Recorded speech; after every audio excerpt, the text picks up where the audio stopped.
Hello there, welcome to Genesis Models and welcome to another live session. Sorry about the camera, playing around the camera. So we are back again for another live session of, as you probably guessed it, the Wellington. Last week we got up to doing all our camo pattern, masking it up, spraying that down, and we even did some bleaching on here as well. Tonight we're going to be working on some post shading. I personally do like post shading. I think it's a really cool technique. It's probably something you might want to avoid on a basic level, because when I first started out doing models, it is a bit tricky. You've got to really get that biting point just right. Have a confidence with your airbrush to be able to do post shading, because really, if you don't get it right, you can mess up your work. Because what we've got here, this is all sort of nicely sprayed. We do have our camo pattern down on here, and we're going to spray on top of this and put like weathering on it, and if you kind of mess it up, you kind of mess up your work and you might have to step back and all that kind of stuff. So yeah, as a beginner, just doing like bleaching or the standard pattern is quite nice, but as you get intermediate and advanced, it's a cool technique to have, and it really starts to bring your models to life and really starts to edge it into that sort of professional level. I remember the first one I ever did, and I was quite satisfied, and it felt like a milestone that I'd done. So we're going to be working on that tonight, and as always, questions and answers. Just bring out your questions and answers, and I can just on my little laptop here, read them out, answer them. We could probably put down the Wellington, or maybe I'll show you a technique. You've got problems with the build you've got going on right now, or absolutely anything in general, and we can sort of work through it together. So let's jump in to our Wellington here. Let's just play camera for a second. There we go. So there is the Wellington. Right, so that's going to be a good angle.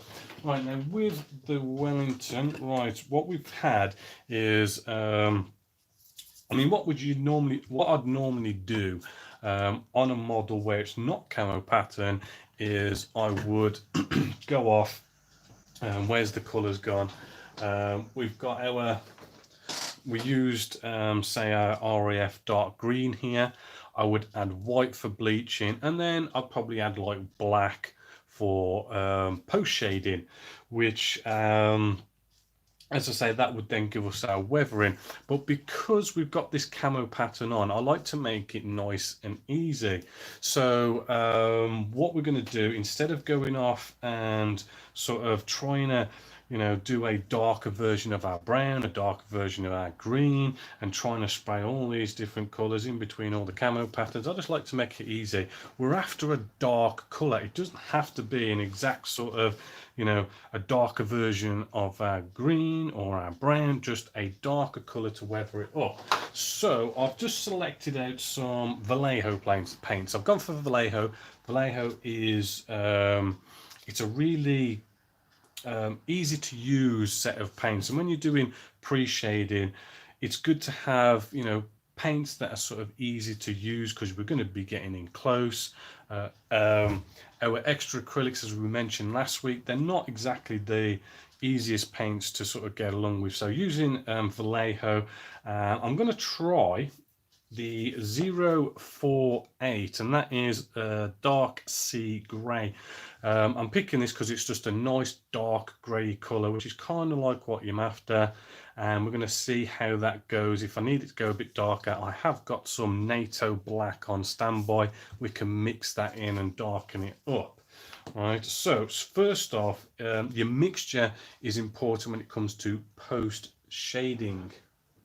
So what we're going to do, well, actually, first off, we're going to want to give the bottle a good shake. Make sure, we get it all sort of mixed in nicely. Remember to bring in those comments. Great to see that quality is better now, second time in a row. Then we want thinners. You can use any thinners you want, but I've got my homebrew thinners there. our airbrush. We want to get our airbrush. I'm using the Evolution CR Plus. It's got a 0.4 needle in here. You can, if you really want to go, you know, fancy, you can get something like a 0.15 needle in the Infinity if you want. Totally up to you. I'm sort of not gonna go down that route. As you get better and more confidence, you can sort of use bigger needles if you want to, but you know, I'm okay with that, and you should be okay as well. Not everyone can afford, like, you know, 10 airbrushes with different needle sizes and everything. So we want to have, you know, quite a bit of thinners in this. All right, we want a lot in there compared to the paint. We want to be going like, you know, 90% thinners to like 10% paint, right? Because this needs to be really sort of transparent. We do not want this at all really sort of covering this model, really sort of coming in your face and basically ruining your work. So with a clean paintbrush, I'm just going to mix this in here. This is kind of maybe looking a bit too light. I feel like I'm going to want to get a little bit of black in there just to darken it up a little bit. Now, because I'm going with grey, it's sort of like a neutral colour between our green and our brown, right? So we shouldn't worry about, you know, going over the lines or anything like that. Right, so I'm actually going to just test a bit first. Always good to test a bit, just to make sure whether or not we're going to need to add a bit of black. Right. A good place to start is something like maybe your ailerons, because our ailerons, they're going to be, you know, if you look at, you know, reference photos, they're going to be like the most dirty-ish. So testing on there is absolutely fine. So I'm just going to quickly sort of test this. Just seeing how it's coming out, you know, and the colour, maybe sort of go a bit on the brown areas as well. Right.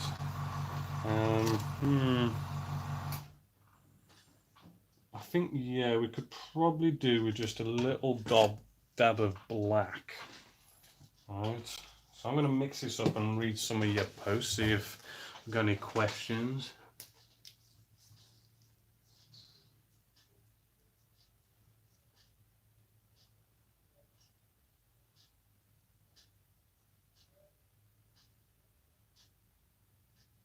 Okay, got two questions. We've got one from, well, not a question from Earth Defence Force, Navy Yard, but it's on about putting ball bearings in here. Really good tip, actually. I do actually buy the stainless steel ball bearings by AK Interactive. I do like to buy these and put them in. Ammo, they do actually put them in for you, which is also rather nice. But it does help shake these up, because I can sort of crud up at the bottom. It is a little bit tedious to sort of open these up and, like, you know, stir them and stuff. So that is good to put the ball bearings in there. Now, has my nib dried up? Right, we've got potentially a dried up nib here. The other question was the PSI. Well, the PSI, normally, you know, 20 PSI sort of sorts most things. Oh, that's just blasted right in my face. Okay, it's not gone on the model, that's the most important thing. So I'm just going to wipe this off my face 1 second. Oh man, I can tell it's live. Oh, okay.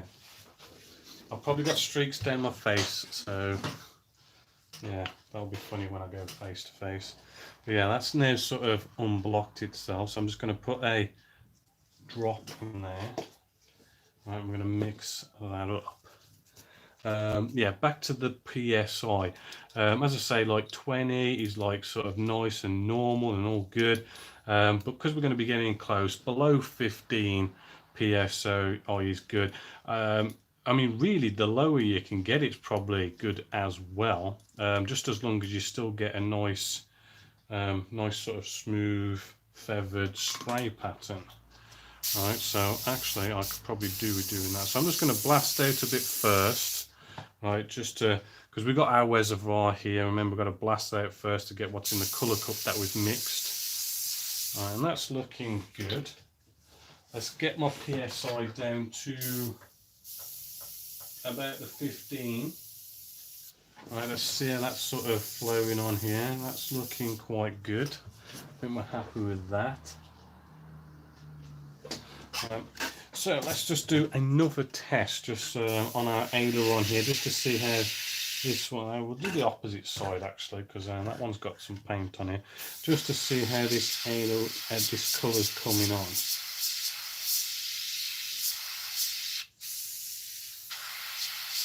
Just be careful.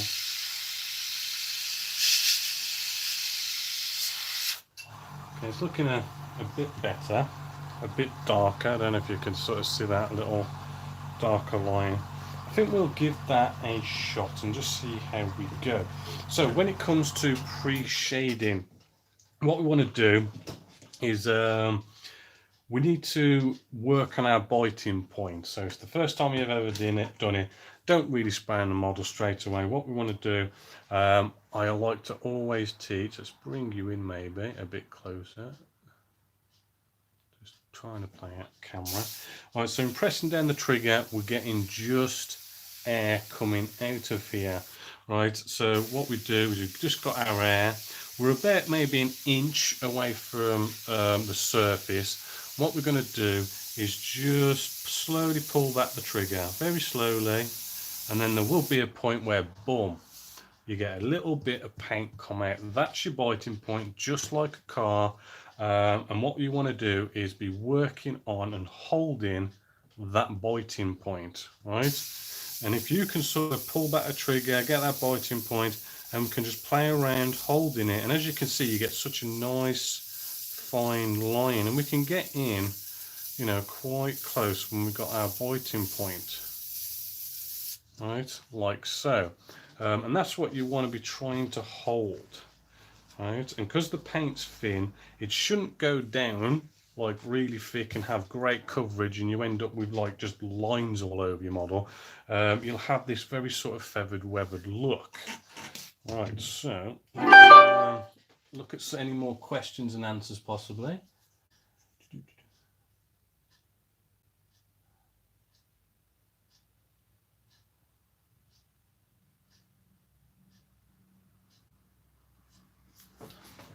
None for now.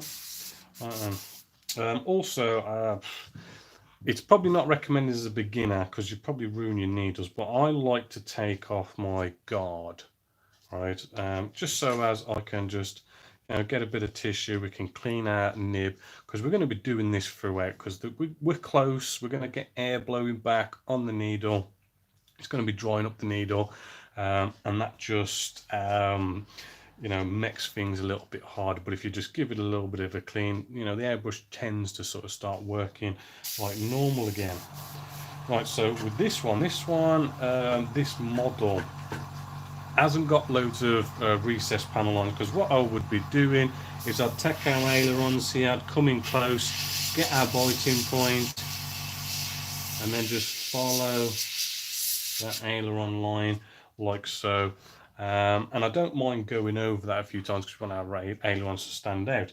On this model, we don't have loads of recessed panel lines. We have all this sort of rivet work, right? All these sort of like ribs of the metal frame underneath and stuff, which is going to make this quite cool. I want to sort of follow this rivet work, right? So I'm getting in close, and I don't want to sort of turn this into some sort of really sort of, shall we say, uniform and all straight, and every single line is has got like the same amount of paint. It's looking really sort of neat and tidy, right? I'm quite happy to move along with this and just go, hey, let's keep everything random, right? Because all weathering's all about keeping it random. I feel like I need a bit of extra thinners to this because I've just sprayed a bit down. I don't know if you noticed, and it's coming out quite it's got too much coverage for my liking, so I'm just going to add, I might just blast out a little bit into the bin because my cup's getting quite full. Add a bit more thinners, just a little bit, right? But we need to mix that up again. Yeah, that just felt a bit too thick for me. Once you've got your the paint to the right thickness and it's going down nice and transparent, right, you do start to get into a rhythm and a pattern, and you get going. So I'm coming in again. Right, I'm just working on this sort of pattern, but I'm not following every single one fully, right? So if I go over the pattern once, that's fine. If I go over it twice, that's fine. If I miss a part of the pattern, that's fine also. It's just all about keeping it nice and random, different intensities, and you just end up with a better, more weathered look. Right, you got to be careful. I think I'm going to just whack the air pressure down a little bit more. It's at 15. Just going to knock it back a little bit more because I've noticed I've almost had some spidering on here, which is, could be, I've got too much air pressure, so it's blasting down and it's going to blast the paint out, and you get like the spidering effect. So knocking back the air pressure should hopefully solve that. If you do feel like it's spidering, what you want to do is you want to sort of, just move away from that area sort of, pretty quickly, or come back off the trigger. Right, so I'm just going to do a bit of this just to work through it.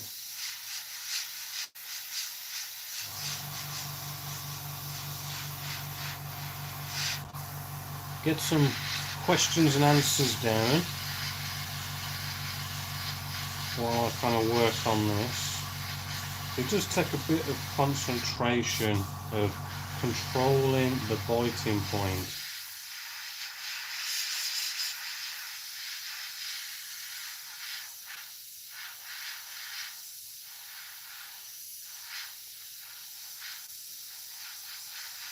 There we go. I feel like I'm getting into a nice rhythm here. You get used to the biting point. You've finally got the mixture just right. Your air pressure's coming along nicely.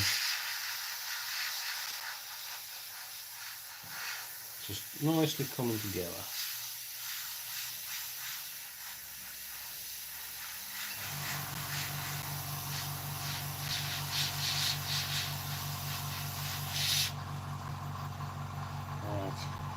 Don't know how much you could see that, but you could sort of see that sort of bit of weathering that goes on there. What you've got to remember is as well, we are spraying on a glossy surface with matte paint. That is going to sort of not look the way it's going to look in the end, because having a glossy surface and then you're putting down a matte paint, it's going to look a little bit different. When we put a gloss coat on top of here, it'll blend it all together. So in some ways, when we put a gloss coat on this, it is going to knock back our post shading a little bit. So I always like to go a little bit more than I actually want, because I know it's going to get knocked back a bit because it's going to get blended in with gloss coats and matte coats, just the same as we talked about last week with the actual bleaching. So I'm just going to continue with just this wing.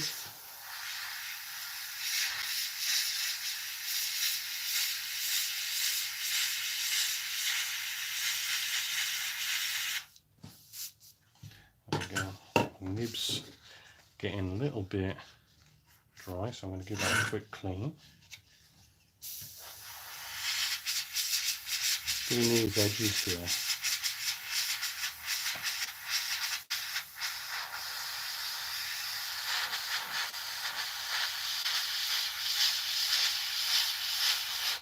Right, now coming back to the aileron, we've gone across this once.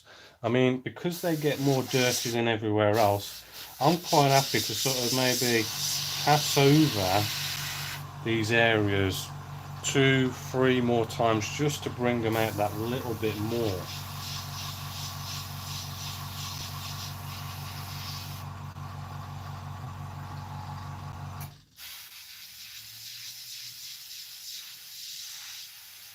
And around the engine section is always a good one to dirty up a little bit more than the rest of the model.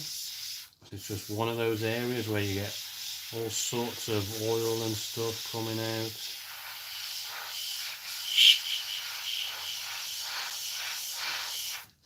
Working my way around it.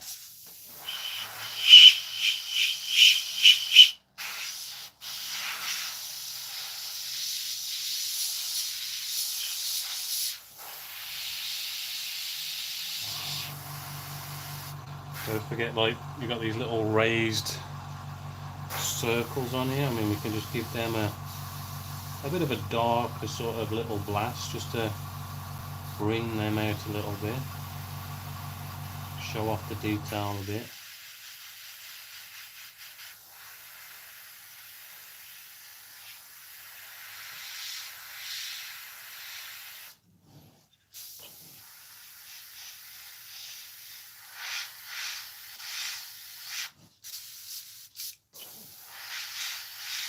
I mean, as you could probably see, I'm like, now and again, I'm just like blasting a bit of paint out. It's, as I say, because we're getting in close, our needle's, you know, drying up a bit here and there.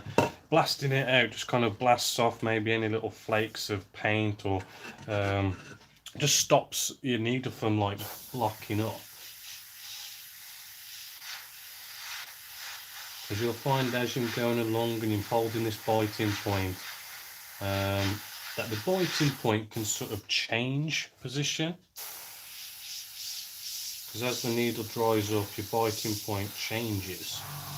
Right, so it is a good idea to just keep on blasting a bit of paint out, wiping your needle, just to keep the biting point nice.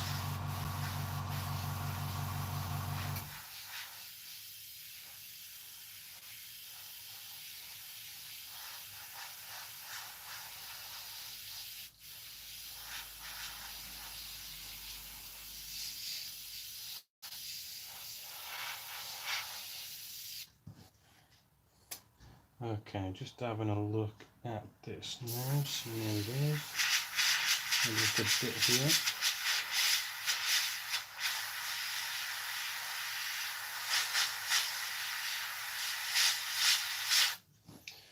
Right then, so that's that wing done. Let's have a little sort of look here now. Hopefully I'm sort of seeing how it sort of brings out this whole rib work a little bit more, and all that good stuff, compared to this side, which is, you know, looking sort of plain now compared to this side. It's looking a bit weathered, a bit worn, even shadowy in some cases. What we could also do is some streaking effects to sort of add a little bit more weathering to it. So there's a nice little thing where you can sort of flick the paint, right? And you might want to practice this on kitchen paper towel. It's where you get the biting point. If you remember, where we sort of hold the paint, you get that paint coming out, and then you just flick it forward, right? And the whole idea is what you get is this streak across the model, right? So I like to just flick it across the model. We get that biting point, and we just flick the airbrush really sort of fast, right? And it's going to create these streaking lines down the model. It's good for like engine exhausts as well, or any gun barrels.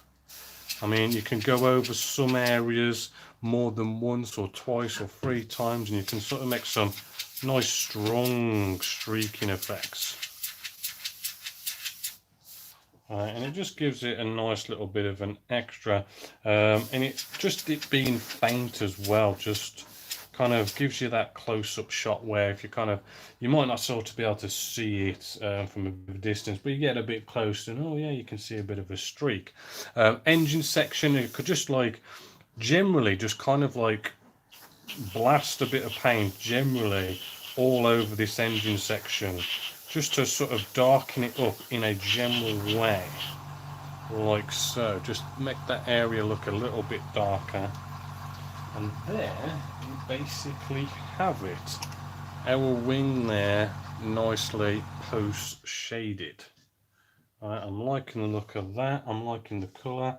I'm liking the bits of streaking effects, and it does sort of bring out that rib work a lot sort of nicer, because you know, we've got inside the little diamonds of the rib work, you've got that pre-shading, and around the edges of the diamond we've got that post shading, and it's random. That's what I like personally. I don't like it to be crisp and everything's just perfectly, every line is just perfect and uniform and square. I do like mine to be random, you know, not every line has got paint on it, not every line has got one bit of pass of the paint, you know, passed it more than twice in some cases, once in others. Another thing we can do as well is I like to, just in an area or two, right, so maybe here I might want to go, right, this is a dirty panel here for whatever reason, right, dirty, grimy, oil, absolutely anything, right, and I'm just making this little panel line here a little bit darker than the rest. As you can see, that little bit I just sprayed there just stands out that bit more than the rest. I mean, maybe a little bit on the rib work here, I can just really sort of make that little bit more darker. Right, and it's just a patch of just a bit more of a darker area. Only once or twice here and there, nothing major. You go too far with that little bit of a technique there, and you know, the model does just start to kind of ruin the model a bit. I've just put too little and that's it. Might do another one over one end and a bit there. You know, nothing absolutely major with that, just those little areas. So that is post shading. If you've got any questions, throw them up now. I'm going to have a quick read and see what you guys have got to say.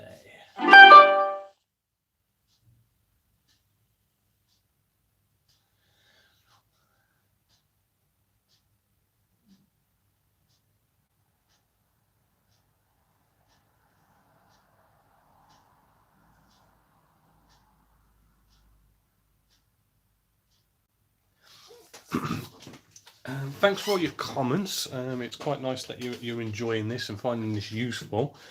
We've got Rich UK wants to know, is it necessary to have an air tank? I personally think it's crucial to have an air tank. It's whenever somebody asks me, you know, what do I buy? What compressor should I go out and get? There's all sorts of compressors out there. You've got cheap ones, you've got expensive ones, branded ones. You know, it's an actual massive like different types you can go out there and get. Whichever one you get, I always say get a tank. The reason for that is the air tanks store the air and compresses it, and what it does is whenever I press down the trigger for air, I'm getting air, right? Okay, the compressor, as you can hear, has just come on, which kind of ruins my example I'm trying to give, but we'll wait for it to go off, right? Because what's going to happen is now that's gone off, it's filled up the tank, I'm going to press down for air, and I can hold this now for, you know, X amount of minutes before my compressor comes back on.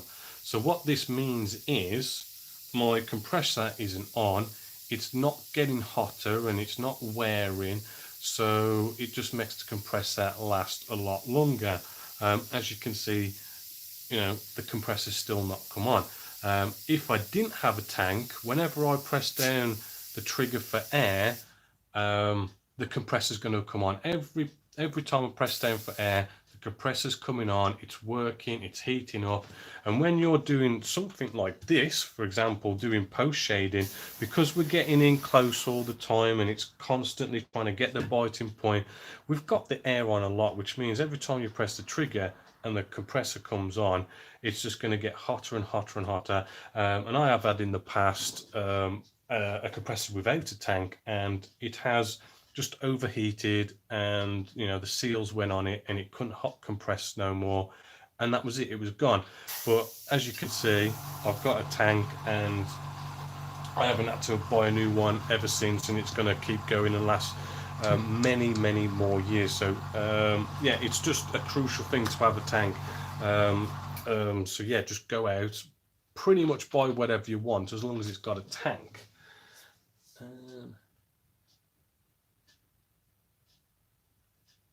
Okay, I got one from Richard Wilkinson on about decals. How do I blend in the decals? Well, really, I mean, we ain't gonna have time to actually jump in and put decals on, because what we're gonna do after this would be we'd seal this in with a gloss coat ready for decaling, right? Because if we put a gloss coat on top of this, it's going to protect all the work we've done, it's going to save it, right? So when we come around to decaling, where we use all sorts of kind of solutions, it's not going to sort of eat into our paintwork. We're not going to be scratching the paintwork. Solutions aren't going to be eating into the paint, bubbling up and doing all nasty stuff to it, right? The gloss coat's going to protect that in. We need to leave that overnight to dry, right, so the decals can go on top. It's really, right at the end, I will blend in the decals, because I'll come along and I'll probably get something like pure black, and I would do like a second stage of post shading, right? So right at the end, you've got all your decals on. I've even done a bit more weathering. What I'll do is with my black, I will probably go off and have it really thin like we've got here, and I might just sort of give a bit of a mist over any sort of decals, which will blend them in as well. And I sort of do maybe a little bit more on ailerons and vertical stabilizers and all sorts of areas where I want to give it a bit more post shading. But that's also where I do all my decals, blend them in a little bit with post shading. So that is that one.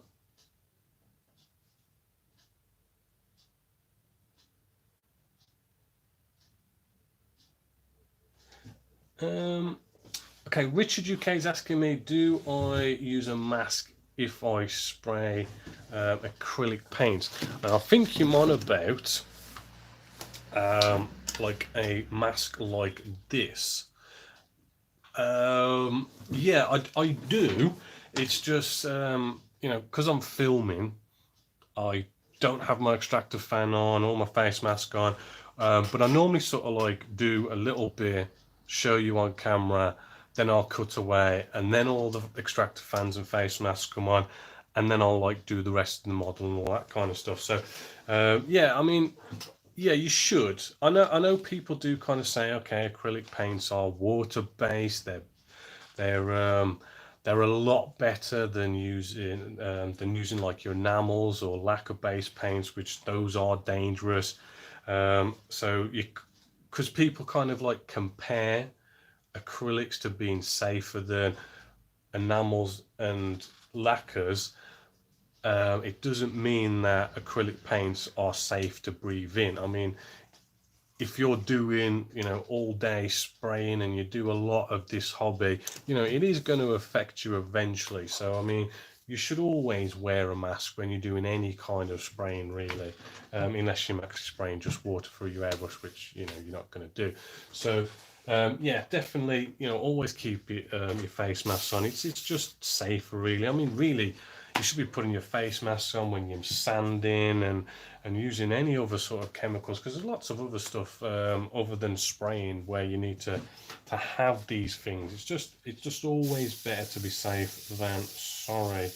Right then, so that's that done. We're going to put a gloss coat on that. I don't think I need to show you that.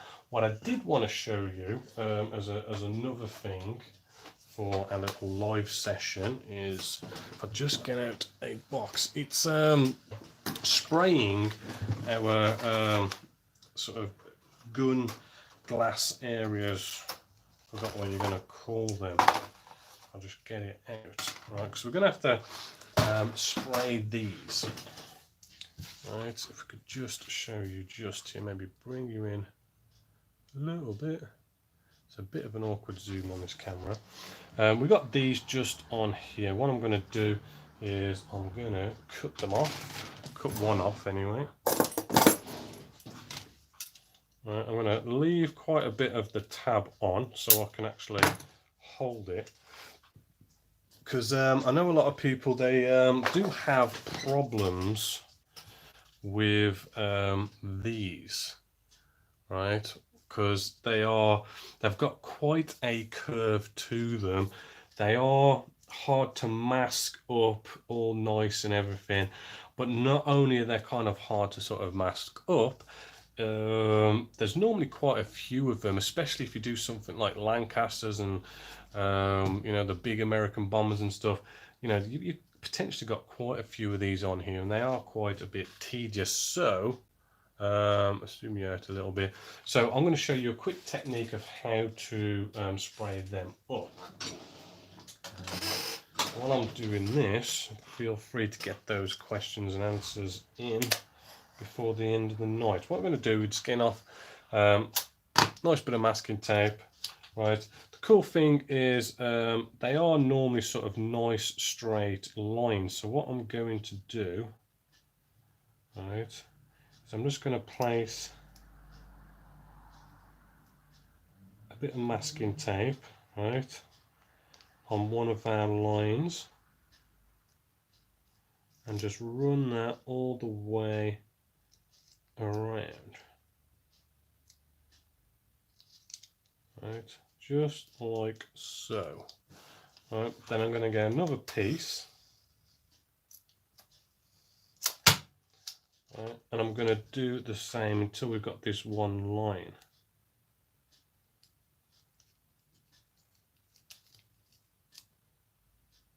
Right, I mean, it's still a bit of a timely process, right? It's just I find it's a little bit more easier. Oops, I don't think these gloves are helping.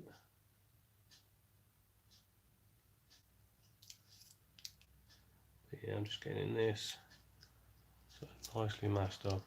It's an easier process because you are basically just following some nice straight lines rather than trying to mask it all round and cut out all the different little squares that's on here. Right, I just want to push that. This one's slipping out.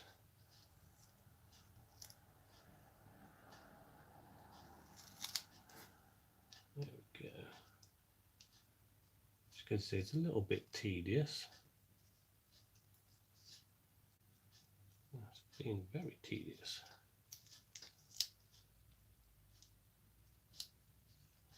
Maybe if we just fold it underneath, stop it from moving.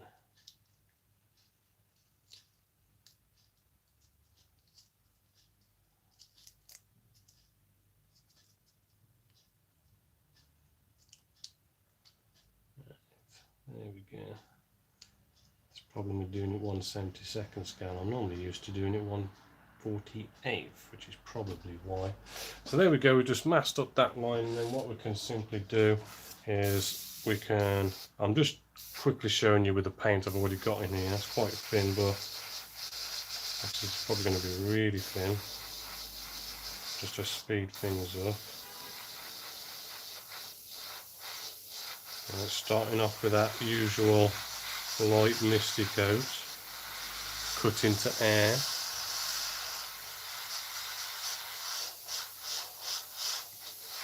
Building that up. I'll read some questions if there is any.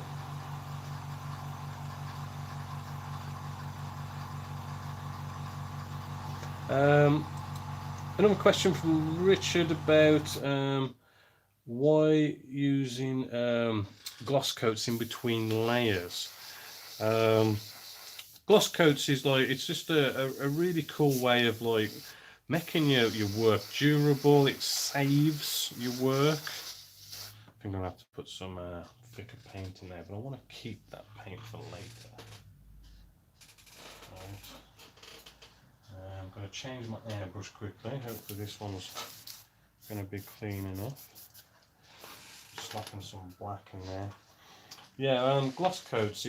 Gloss coats is just all about protecting your work, right? Because we've done all this spraying on here, which has taken us loads and loads of time to sort of do.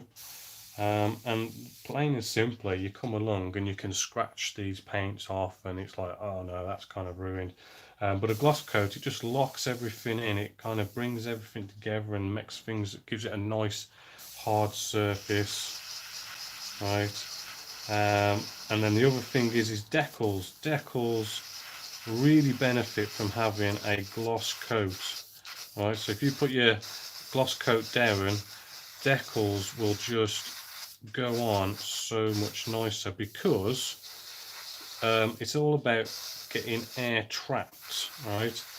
With decals, the air can get trapped underneath the decal, and if you've got a matte surface, you get these tiny little pockets of air that can just be underneath the decal, and when that happens, the decal will have a silvery effect on it, and you know that's just basically air.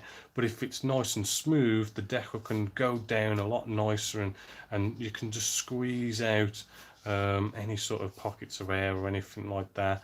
As well as, after decaling, you put a gloss coat on top, and it just locks that decal in. It sandwiches it in to stop the decal from coming up. It blends it in. It makes it look like it's sprayed on, and it just makes your whole work just a lot more durable. Right, so let's just have a look at this now. Right, and the whole idea is that you basically go off and you spray one line, like I've just done there. We've got that nice little line, nice black line going through there, and then we can use, you know, basically the same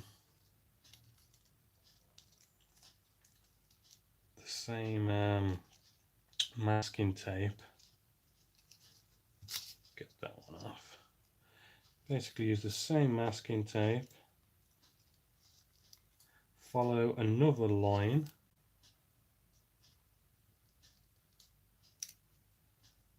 like so.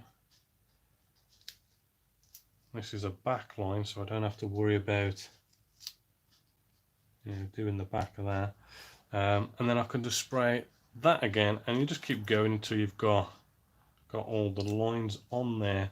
And it's just one way of doing it, just to get that, have the canopy all nicely done. I know you can, if you want, you can still go off and just do the old technique, but you can even buy actually the canopy mask sets and stuff, which that also helps. But it's totally up to you. So that is our canopies, right? This needs to have a gloss coat, which then kind of brings us a bit to the end of this live session, because as I say, I've got to sort of like spray the rest of this, and you don't want to see me just constantly doing all this, then sealing it in with a gloss coat. Then the interesting thing is going to be, if I just bring you round, the next interesting thing is going to be next week. Sorry, playing cameraman again.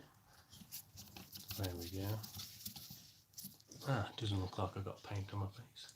Anyway, yeah, next week's going to be a bit more interesting because this is going to be at the stage in which we can actually come along with the black. The black underside on this is a subject that people do sometimes find a little bit hard because as we've already shown you with like things like bleaching and post shading, if we've got something that's already black, how do we add black to make it darker to do post shading when it's already black? This is where we have to go off and like use lots of different greys and go about it in a little bit of a different way. So that's what we're going to be tackling next week. So hopefully you're going to be joining in for that one, because I know that's quite a good subject to run into. If there's no more questions and answers, I do believe that is it for tonight. 1 second.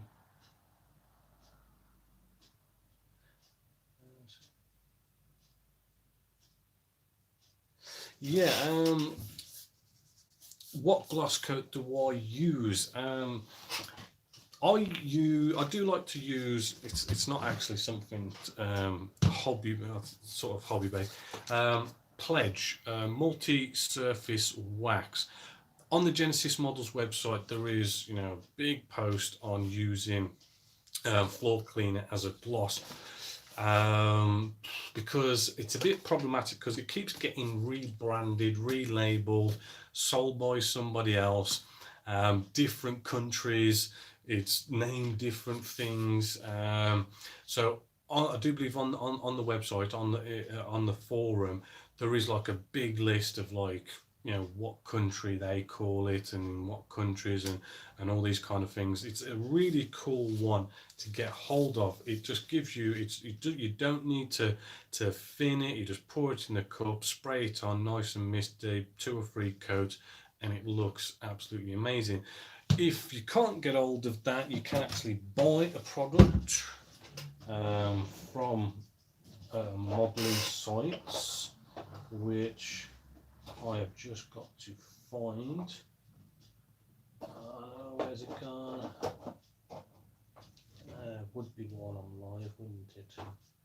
Where did I put that now?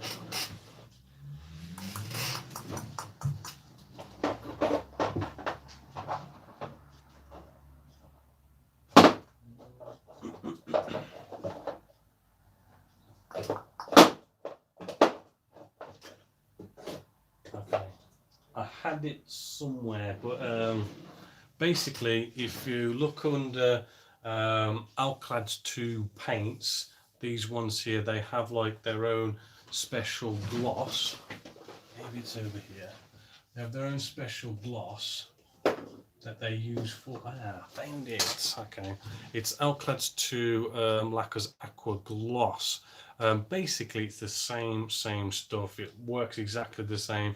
I'm almost wondering if they kind of like stole some of the ingredients or something, but that's what you can go off and actually buy from hobby stores online, that kind of stuff. The other thing was, yeah, if you want the model to be matte at the end, don't worry about all these gloss coats, right? The last varnish that you put on there is whatever you want, right? If you want it to be matte, you spray matte on top of gloss, it will go matte. I know it seems like a basic question, but you know, even I was thinking that when I first started out, you know, how can I put all these gloss coats on when I want it to be matte? But it does actually go matte once you spray gloss on. So hopefully that answers that one.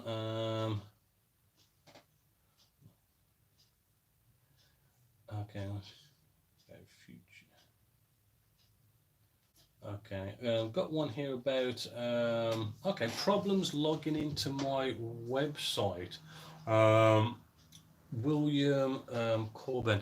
If you want to sort of email me later on, I'll go over any details, but I can just sort of right here, right now, as a general thing, sort of problems logging into a website could be that the main problem people have is everything is case sensitive, right? So when you go onto the video tab and then you see all the videos of everything I do, you click on there and then a little box comes up going, please enter username and password.